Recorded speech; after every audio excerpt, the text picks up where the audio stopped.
Assalamualaikum warahmatullahi wabarakatuh. Saya Dr. Retna Dwi Puspitarini, spesialis paru. Saat ini saya bertugas di Rumah Sakit Dr. Subandi Jember. Saya sebagai Ketua Satgas COVID di RSD Dr. Subandi Jember, juga bagian dari Satgas COVID yang ada di Kabupaten Jember.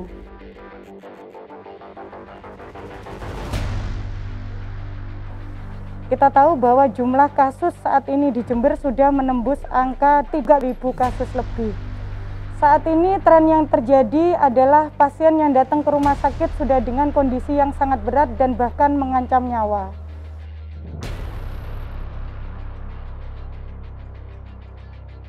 Jadi saat pasien itu datang dibawa ke UGD dengan kondisi yang sesak, gejala klinis yang mendukung ke arah COVID, kemudian didukung oleh ronsen atau radiologis, didukung oleh laboratoris, kemudian dilakukan swab PCR 2 kali untuk diagnostik, maka tegak diagnosa itu COVID ataukah bukan. Apabila salah satu atau keduanya hasil PCR tersebut positif untuk diagnostik, maka pasien itu didiagnosa sebagai COVID.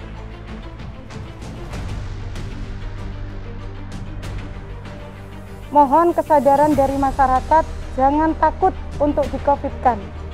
Kita tidak akan berbuat seenaknya sendiri untuk meng-COVID-kan masyarakat. Ada dasar yang akan kami lakukan untuk mendiagnosa pasien ini apakah COVID ataukah bukan. Jadi mohon kesadaran di masyarakat, jangan takut di-COVID-kan.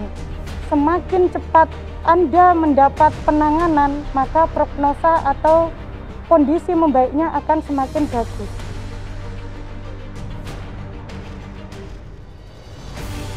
Maka akan kita rawat pasien tersebut di ruangan yang khusus isolasi untuk COVID. Saat ini di Rumah Sakit Dr. Subandi Jember kita mempunyai 6 ruangan yang untuk merawat pasien dengan isolasi COVID dengan total bed sekitar 80 bed pasien untuk merawat pasien COVID.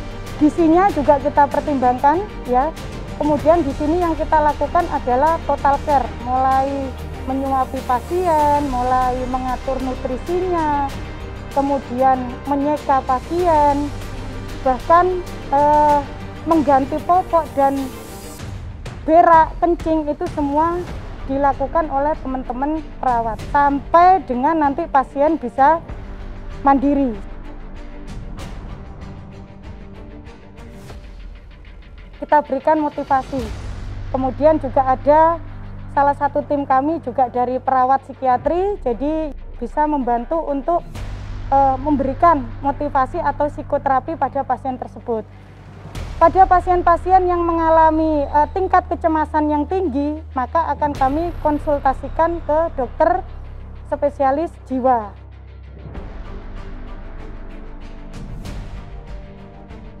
80% COVID ini juga dengan orang tanpa gejala atau dengan gejala ringan.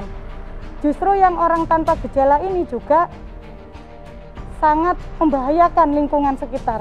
Karena apa? Karena risiko juga menularkan. Jadi tetap harus menerapkan protokol 3M tadi.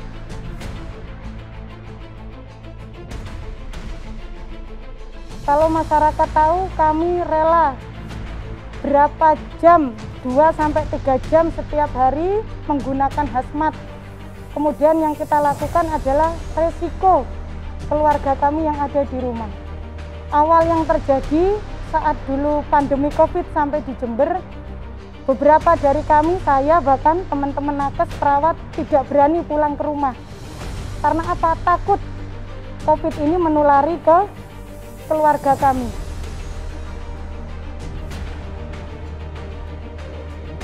Hindari beraktivitas di luar rumah dengan kumpul-kumpul, kemudian hangout, kemudian kegiatan yang tidak penting, maka sebaiknya ditunda dulu. Selalu terapkan protokol kesehatan.